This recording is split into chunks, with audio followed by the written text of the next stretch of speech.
Ukrainian forces have destroyed a Russian heavy flamethrower system, the Zaporizhzhia. Footage of the successful operation was released by the Southern Defense Forces, noting that equipment worth about $15 million was turned into scrap metal in the Zaporizhzhia direction. The military emphasized that hitting such a rare target was made possible thanks to the coordinated work of scouts and drone crews. According to the General Staff of the Armed Forces of Ukraine, since the start of the full-scale invasion of Ukraine, Russia has already lost more than 100 flamethrower systems. In addition to the Zaporizhzhia, this also includes the Buratino, Tisachka, and other weapons.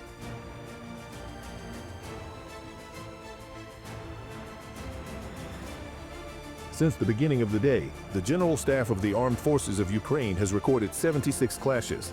In the Lyman direction, the occupying Russian army attacked 13 times near 7 settlements. The Russians tried 7 times to break through the Ukrainian defenses in the Novopavlivka direction, and on the Pokrovsk section of the front, the enemy made 32 attempts to push Ukrainian defenders from their positions.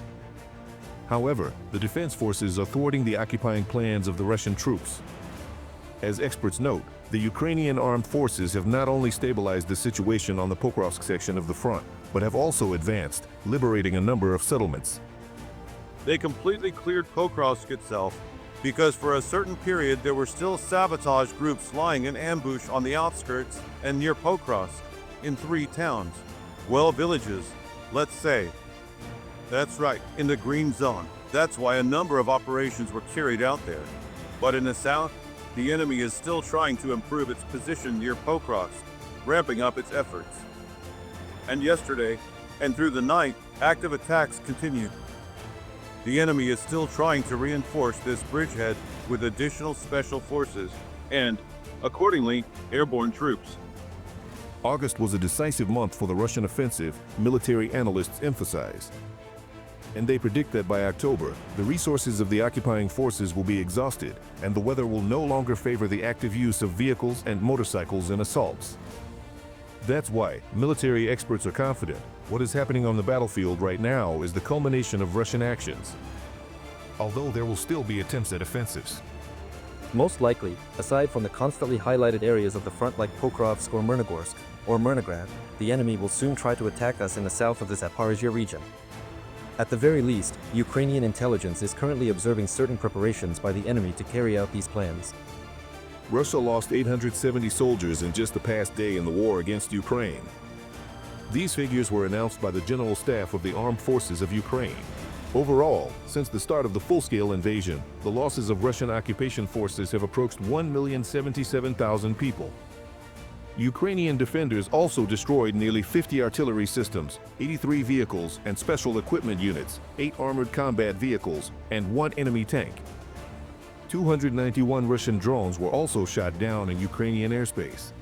Pavlo Lakiichuk, head of military security programs at the Center for Globalism and Strategy 21, is with us on air. Pavlo, welcome. Hello. Good morning. Good morning. Glory to Ukraine. Glory to the heroes. Pavlo, let's discuss the Pokrovsk direction right away. It remains one of the most difficult. There, the fighting is still very intense, and the enemy army is suffering unbelievable losses. 1,500 in just one day, in just that one direction. That's just unimaginable. And now, in this context, we can't help but recall that Putin is still dodging the topic of meeting with Volodymyr Zelensky. Is it really the case that what we're seeing now is the most telling sign that this is all connected? His political ambitions, his expansionist ambitions? And still, is there any kind of limit? Will there ever be a moment when they realize that the Pokrovsk direction just isn't working out for them? Well, are the battles in the Pokrovsk direction connected to Putin's political plans? Obviously, they are connected, but I guess we should probably start with the fighting itself. The Pokrovsk direction is actually quite large. When we talk about Pokrovsk, it includes the south of Pokrovsk, the south and southwest from the Pokrovsk defensive stronghold, as well as the east, the northeast, and the direction toward Velichna. There are heavy battles taking place in all 4 of these sectors. The Russians don't care about their personnel losses. Basically, their tactics right now are, well, built on territory in exchange for lives. to put it bluntly. They infiltrate in ones and twos, hoping that at least some of these people will survive. And it works. In exchange for the lives of Russian soldiers, the Russians are seizing our territory meter by meter. So, what's happening in the Pokrovsk direction? There's a certain lull in the south and southwest of Pokrovsk. Well, not actually, it's not really a lull, more like a decrease in activity. Obviously, the enemy is regrouping there, waiting for a possible breakthrough in the northeast of Pokrovsk, where the Russians, having failed to break through toward Dvukna to the north, are being systematically destroyed by the defense forces, who continue to eliminate the remnants of that salient, those tentacles. The enemy is trying to get in there and encircle Pokrovsk, creating a sort of pocket. And the future plans of the Russian occupiers to storm Pokrovsk or surround it depend on this. So perhaps this is exactly the political component at play here. After all, for Putin to show Trump and Xi Jinping that he's willing to agree to a so-called Minsk III, he needs a kind of Debaltsev cauldron, only on a much larger scale. And obviously, Russian generals are telling him that this, well, from their point of view, this is about to happen. But it's unlikely their plans will come true. Ukraine's defense forces and our command also see the situation, and appropriate measures are being taken both to break the encirclement around Pokrovsk and to destroy the enemy group in this direction. At the same time, it's worth noting the Novopavlivka direction, south of Pokrovsk, where in recent weeks, perhaps even months, the enemy has been advancing quite successfully, even though this is more of a flanking, secondary direction. Nevertheless, in recent days, Ukrainian forces have carried out a series of counterattacks at the junction of the Dnipropetrovsk, Donetsk, and Zaporizhzhia regions, which have seriously disrupted the Russians' plans. The situation in the Lyman direction is difficult. This is a flanking strike.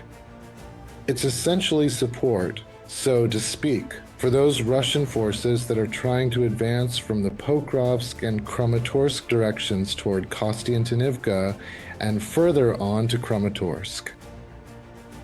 There are heavy battles here in the Zaporizhzhia forestry area. This is bad news. The fact that the enemy is being held back there is good news.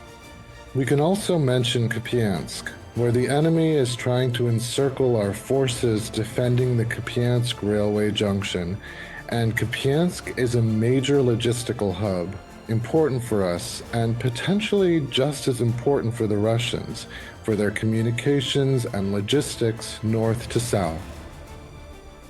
The situation here is also very difficult. Our defenders are repelling the attacks. Well, if you look at it, the whole front line, it's on fire. It's on fire, but what's notable is that the defense forces are switching to a tactic of active defense. This is extremely important because whoever holds the initiative controls the battlefield. Seizing the initiative from the enemy is, in general, the main task right now for the armed forces of Ukraine, for Ukraine's defense forces. Pavel, look, just recently the commander-in-chief of the armed forces of Ukraine, Oleksandr Syrsky. Yes, it was a post, basically, for Independence Day, but still, right? So I'd like to discuss with you what he wrote, that our troops have successfully counterattacked and cleared enemy forces from villages in the Donetsk region. We're talking about Mykolivka, Selenia High, and Volodymyrivka, respectively. Can we, yes, cautiously say that at certain points of confrontation with the Russian army, the enemy might be suffering such losses that, essentially, we could conclude that in some areas they're running out of steam? If we are indeed talking about the actual results of what has been called the summer offensive, even though, as we clearly understand, it hasn't really stopped since the spring, Can we definitively say what specific goals were initially set and whether the enemy ultimately managed to achieve them? Well, the goals were set. The plan was a classic strategic offensive. It took about a month to a month and a half to accomplish the first and second objectives. If we're going to call this a summer offensive, the one that started back in May and now August is almost over. It's obvious that the Russians have not accomplished their first objective of breaking through the defenses of the Ukrainian armed forces. Moreover, the reserves that had been concentrated to build on any success were gradually committed just to make up for the losses suffered by the forward echelons. So, right, Putin's idiotic phrase, "The whole special military operation is going according to plan," remains an idiotic phrase. The ongoing war is unfolding and progressing according to its own inherent laws, and the fundamental laws of warfare are much like the principles of mathematics. Our command thoroughly knows them, and I truly think they understand them far better than even the most experienced Russian generals. Judging by the number of losses in the Russian army, to say that we have completely exhausted the Russian army is not entirely accurate. But in certain directions, there really is such a trend. Well, for example, take the Kursk-Sumy direction. From there, brigades are being redeployed to the south, the 155th Marine Brigade, and, paratroopers. Why? Many experts and observers say that the Russians are reinforcing the southern direction.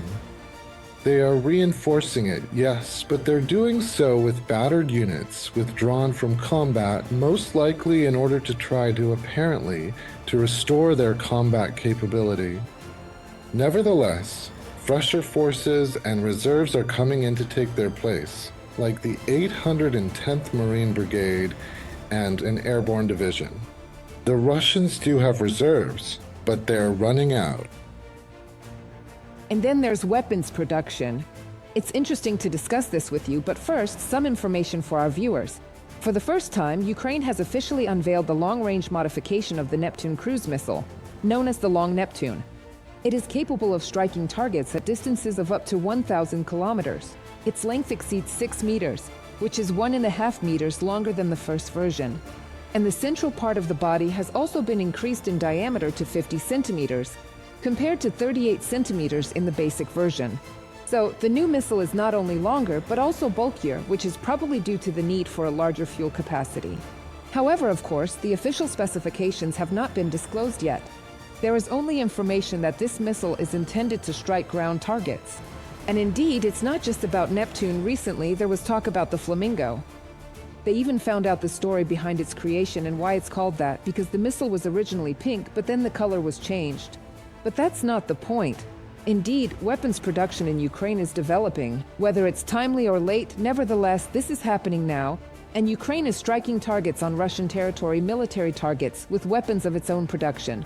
We can already assume that it's not happening as sharply and vividly as we might like, but at the same time, it is changing the course of the war. Maybe in the minds of ordinary people, this should happen with the snap of a finger, but in reality, as we see in practice, it's a much longer process.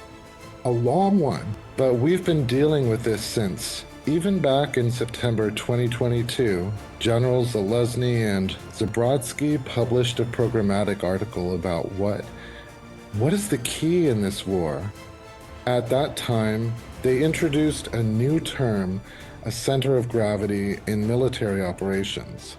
And even then, they defined a center of gravity not on the battlefield, but rather as Russia's ability to deliver deep strikes across our entire territory. At that time, we were limited to a 100-kilometer zone, with the maximum being the Tochka-U missiles, of which we only had a few left, from the line of combat engagement. So, in other words, the pendulum was on our side then. And back then, The generals said that our task was to push this pendulum onto the enemy's territory because that would allow us to change the nature, or rather, the balance of power, in this terrible war. At that time, it was clear that Zaporizhzhia and Zaporizhzhia were hinting to our European partners about the need to provide Ukraine with long-range weapons. But that's not how things turned out. We had to develop the entire long-range weapon system ourselves, and now we already have a full set. Well, take a look, almost a full set. The Russians as soon as these massive strikes on our cities and villages. What kind of means are they using? These include drones, cruise missiles, slow ones, fast, high-speed ones, ballistics, which allow for a complex strike. Now Ukraine can carry out strikes of this kind to the full depth of the enemy's strategic defense. We have the necessary, though not sufficient, but necessary, number of long-range drones. We have two types of cruise missiles. There are, the right one is the Flamingo, cheap, simple, long range, and there are the high-tech ones, Neptune. Work is being completed on the creation, and more precisely, our ballistic missiles are being tested on the enemy. So we have the full range of forces and means for deep strikes. Moreover, if you look at the pattern of deep strikes against the enemy's military and military economic targets over the past weeks and months, it seems to me that Ukraine is now taking the initiative here. Yeah, just the footage of the Novoshakhtinskoye refinery burning is something else, right? Not just that. Yeah, well, that's just one of the latest, and it was pretty spectacular and lasted a while. Pavlo, thank you for joining us live on Freedom. Pavlo Lakiichuk was with us.